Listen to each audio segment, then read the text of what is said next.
আসসালামু আলাইকুম প্রিয় পঞ্চম শ্রেণীর শিক্ষার্থীরা। আজকে আমরা তোমাদের সাথে আলোচনা করব তোমাদের দ্বিতীয় প্রান্তিক মূল্যায়ন পরীক্ষার ইংরেজি প্রশ্ন নিয়ে। আমি যে প্রশ্নটা নিয়েছি এটা হলো একটা বিদ্যালয়ের প্রশ্ন। এই প্রশ্নটা যদি তোমরা ভালোভাবে পড়তে পারো তাহলে তোমাদের পরীক্ষার ভেতরে হুবহু কমন পেতে পারো। দেখো এখানে যে একটা প্যাসেজ আছে, এই প্যাসেজটা হলো তোমাদের বইয়ের the field trip to remember, অর্থাৎ একটা স্মরণীয় শিক্ষা সফর, ওই প্যাসেজটা দেওয়া আছে। তোমরা একটু মনোযোগ দিয়ে যদি ওই প্যাসেজটা পড়তে পারো তাহলে এমন আছে পরীক্ষার ভেতরে এই প্যাসেজটাই আসবে। আর আরো দুইটা প্যাসেজের নাম বলবো, ওগুলো একটু পড়ে নিবে, কেননা তোমাদের আর মাত্র 2 দিন পরেই, কারো হয়তো 17 তারিখ কিংবা কারো 18 তারিখেই পরীক্ষা শুরু হবে। আর তোমাদের পরীক্ষাটাই প্রথম পরীক্ষাই হলো ইংরেজি পরীক্ষা। তো এক্ষেত্রে তোমরা 3টা প্যাসেজ পড়বে। একটা হলো the field trip to remember, এই প্যাসেজটা একটু ভালোভাবে পড়বে, কেননা এবছর দ্বিতীয় প্রান্তিক মূল্যায়ন পরীক্ষা এই প্যাসেজটাই আসতে পারে। আর যদি এই প্যাসেজটা না আসে তাহলে পড়বে দ্য সুন্দরবন, এবং আরেকটা প্যাসেজ আছে রাহাতিস ফ্যামিলি, ওই প্যাসেজটাও পড়তে পারো। কেননা এই 3টা প্যাসেজ থেকেই তোমাদের ইংরেজি পরীক্ষার ভেতরে প্রশ্নের ভেতরে আসতে পারে। তাই একটু ভালোভাবে পড়তে হবে এই 3টা প্যাসেজ। আর সবচেয়ে বেশি গুরুত্ব দিবে যে the field trip to remember, অর্থাৎ ফারহানাস স্কুল প্ল্যান্ট, এই প্যাসেজটা একটু ভালোভাবে পড়বে, তাহলেই তোমরা কমন পেতে পারো। এরপর দেখো, যেমন এখানে একটা বিদ্যালয়ের প্রশ্ন দেওয়া আছে, এই প্রশ্ন থেকে এই প্যাসেজটাই আসছে। এরপর এই প্যাসেজের কিছু টিক চিহ্ন দেখো বা এমসিকিউ গুলো দেখতে পারো। যেমন 1 নম্বর এমসিকিউ হচ্ছে, the they first watched a garden, a river, a documentary, না অ্যান এলিফ্যান্ট। এরপর বি নাম্বারটা আছে, how did they go to the museum. They go to the museum by car, তারা কি জাদুঘরে গাড়িতে চড়ে গিয়েছিল? বাই ট্রেন, ট্রেনে চড়ে গিয়েছিল? বাই বাস, বাসে চড়ে গিয়েছিল? না অন ফুট, হেঁটে গিয়েছিল? এরপর দেখো সি নাম্বারটা, what time did they leave the museum, তারা কখন জাদুঘর ত্যাগ করলো? 10 AM, 12:30 PM, 1:30 PM, নাকি 9 AM, অর্থাৎ 10টার দিকে, 12টা 30-এ, 1টা 30-এ, নাকি 9টা, সকাল 9টা। এরপর দেখো ডি নাম্বারটা, what feeling did the students have after watching the documentary, অর্থাৎ তথ্যচিত্রটি দেখার মাধ্যমে তারা কি হয়েছিল? বরডম, অ্যাঙ্গার, রাগান্বিত, ফেয়ার, দুঃখিত, নাকি ইন্সপায়ারেশন, অনুপ্রাণিত? The welcoming attitude for mister Kamal dash them, mister Kamal, এটা কি হবে? অ্যানগ্রিড, নাকি ডিসপ্লেসড, প্লিজড, না অ্যানয়েড? এটা হবে অবশ্যই ডিসপ্লেইড, এটা অ্যান্সারটা। তো এইভাবে তোমরা, আমি কিন্তু অ্যান্সারগুলো দিয়ে রেখেছি, তোমাদেরকে অবশ্যই অ্যান্সার সহ পড়তে হবে। এরপর 2 নঙে থাকবে, দেখো 2 নঙে থাকবে তোমাদের গ্যাপ ফিলিং। এখানে 5টা গ্যাপ ফিলিং দেওয়া আছে, তোমাদেরকে 5টাই উত্তর করতে হবে। এরপর দেখো 3 নঙে থাকবে ট্রু ফলস, অর্থাৎ সত্য মিথ্যা। এগুলো কিন্তু তোমাদেরকে অবশ্যই ভালোভাবে পড়তে হবে, কেননা এগুলো না পড়লে তোমরা তোমাদের পরীক্ষার ভেতরে কিছুই লিখতে পারবে না, ভালো ফলাফলও করতে পারবে না। তাই এই ক্লাসটা করতে হবে এবং এই প্রশ্নের উত্তরগুলোও পড়তে হবে। এরপর 4 নঙে থাকবে কোশ্চেন অ্যান্সার। প্রথম যে প্যাসেজটা আছে ওই প্যাসেজ থেকে তোমাদেরকে কোশ্চেনের অ্যান্সারগুলো করতে হবে। তোমরা জানোনি সঠিক জানি কিনা, তবে তোমাদের প্যাসেজ থেকে কিন্তু এই কোশ্চেনগুলোর অ্যান্সার করা যায়। যদি প্যাসেজ থেকে কিভাবে কোশ্চেন অ্যান্সার করতে হয় এ সম্পর্কে ভিডিও চাও তাহলে অবশ্যই কমেন্ট করবে। এরপর 5 নঙে থাকবে একটা প্যাসেজ, যে প্যাসেজ থেকে তোমাদেরকে 5 এবং 6 নঙের আনসার করতে হবে। দেখো এখানে যে প্যাসেজটা দেওয়া আছে, এই প্যাসেজের পরে 5 নঙে থাকবে ম্যাচিং। তোমাদেরকে এই প্যাসেজ দেখে দেখে 5 নঙের ম্যাচিং এর উত্তর করতে হবে। এরপর 6 নঙে তোমাদের থাকবে হচ্ছে কোশ্চেন অ্যান্সার। এই যে 5 নঙে যে প্যাসেজটা দেওয়া আছে, দ্বিতীয় প্যাসেজটা, এটা হচ্ছে আনসিন প্যাসেজ, তোমাদের বইয়ের বাইরে থেকে দেওয়া আছে। এই প্যাসেজ থেকে তোমাদেরকে দেখে দেখে কোশ্চেনেরও আনসার করতে হবে। এরপর 7 নঙে থাকবে রিয়ারেন্স। রিয়ারেন্স মানে হলো এলোমেলো বর্ণগুলোকে বা শব্দগুলোকে সাজিয়ে লেখা, অর্থাৎ অর্থপূর্ণ বাক্য হিসাবে তৈরি করা। যেমন এটা এখানে তোমাদের বই থেকে আসবে, এগুলো একটু ভালোভাবে তোমাদের বইটা ভালোভাবে পড়তে হবে। আর এই প্রশ্নের রিয়ারেন্স গুলো একটু বেশি করে পড়বে, কেননা এগুলো হুবহু কমন পেতে পারো। এরপর দেখো 8 নঙে থাকবে ডাব্লিউএস কোশ্চেন।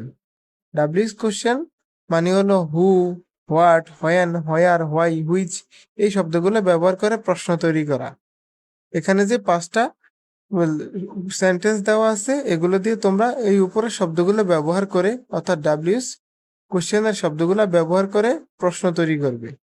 এরপর দেখো 9 নং এ তোমাদের থাকবে পাঞ্চুয়েশন মার্কস, অর্থাৎ বিরাম চিহ্ন বসিয়ে বাক্যটাকে পরিপূর্ণ করা।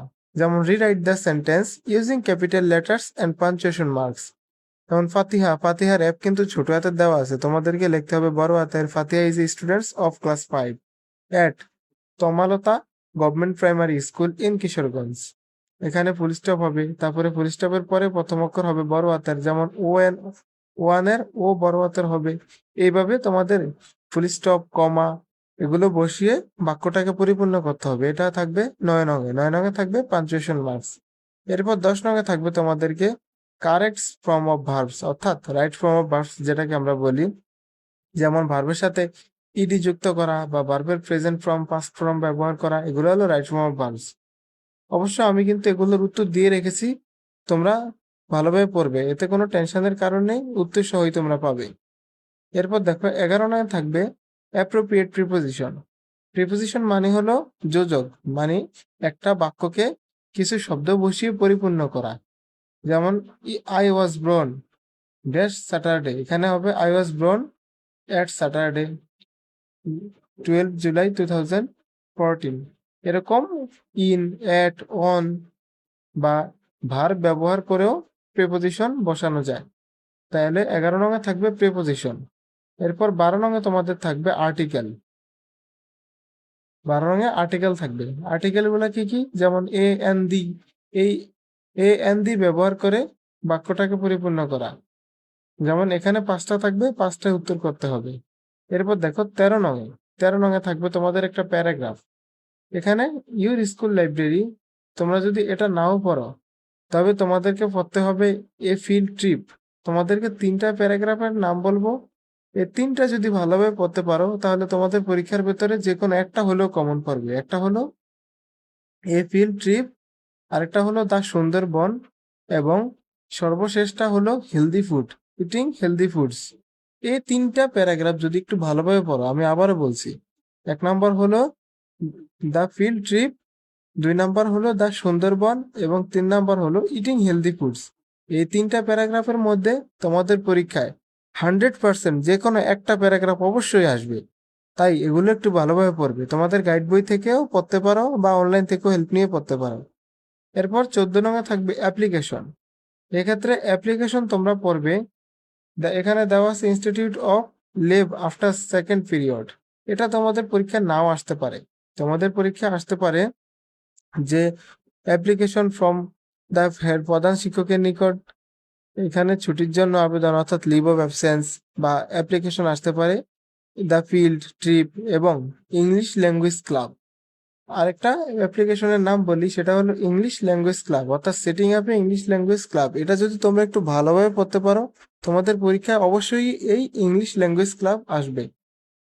এরপর দেখো 15 নঙে থাকবে তোমাদের ইমেল। তোমরা 15 নঙে যে ইমেলগুলো থাকবে, ইমেল হলো এখানে একটা ইমেল পড়তে পারো দ্য ফিল্ড ট্রিপ এবং ইটিং হেলদি ফুডস, এবং আরেকটা পড়তে পারো তোমরা যে আরেকটা পড়তে পারো সেটিং ইংলিশ ল্যাঙ্গুয়েজ ক্লাব। এই 3টা অ্যাপ্লিকেশন আর ইমেল কিন্তু একই রকম, অর্থাৎ লেখাগুলো একই থাকে, হয়তো উপরের নিয়মগুলো পরিবর্তন হয়। তো শিক্ষার্থীরা দেখো এই প্রশ্নের উত্তরগুলোও এক নজর দেখে নাও। দেখো শিক্ষার্থীরা, এখানে কিন্তু প্রত্যেকটা প্রশ্নের উত্তর সহ দিয়ে রাখা হয়েছে। তোমরা এগুলো একটু ভালোভাবে উত্তরগুলো দেখবে এবং ভালোভাবে পড়বে, যাতে তোমাদের পরীক্ষার ভেতরে একটা ভালো ফলাফল করতে পারো। এরপর দেখো এখানে 2 নঙের গ্যাপ ফিলিং এরও কিন্তু অ্যান্সার দেওয়া আছে। সরি,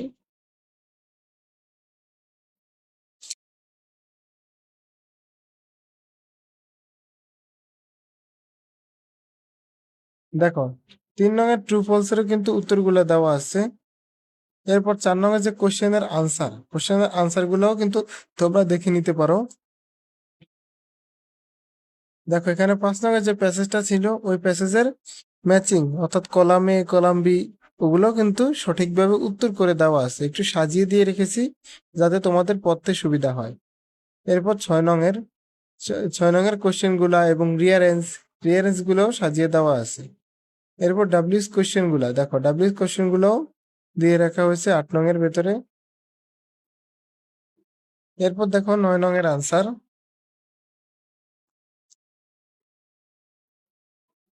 এরপর 9 নঙের আনসার গুলা দেখে নাও। তারপরে দেখবে 10 নঙের আনসার গুলাও দেখবে, এবং 11 নঙের যে অ্যাপ্রোপ্রিয়েট প্রিপোজিশন গুলো আছে প্রিপোজিশন গুলাও দেখতে পারো। এরপর দেখো 12 নঙের কিন্তু আর্টিকেলও দেওয়া আছে, এমনকি আমি প্যারাগ্রাফ গুলো দিয়ে রেখেছি যাতে তোমাদের পড়তে সুবিধা হয়। এবং 14 নঙে যে অ্যাপ্লিকেশন ছিল অ্যাপ্লিকেশনটাও দিয়েছি, এবং সর্বশেষ যে ইমেল, তোমাদের ইমেলটাও দিয়ে রাখা আছে। দেখো এখানে ইমেলটাও দিয়ে রাখা আছে। তো শিক্ষার্থীরা, সবার জন্য শুভকামনা রইল। সবাই অবশ্যই ভালোভাবে পরীক্ষা দিবে, এবং পরীক্ষা শেষে যদি তোমাদের এই প্রশ্ন থেকে হুবহু কমন পড়ে তাহলে অবশ্যই ভিডিও নিচে একটা কমেন্ট করবে, এবং এই চ্যানেলে নতুন হলে অবশ্যই সাবস্ক্রাইব করবে, এবং এই ভিডিওটি তোমাদের বন্ধু বান্ধবদের নিকট শেয়ার করবে যাতে তারাও এই ভিডিওটি দেখে এই প্রশ্নটা পড়ে পরীক্ষার ভেতরে ভালো একটা ফলাফল করতে পারবে।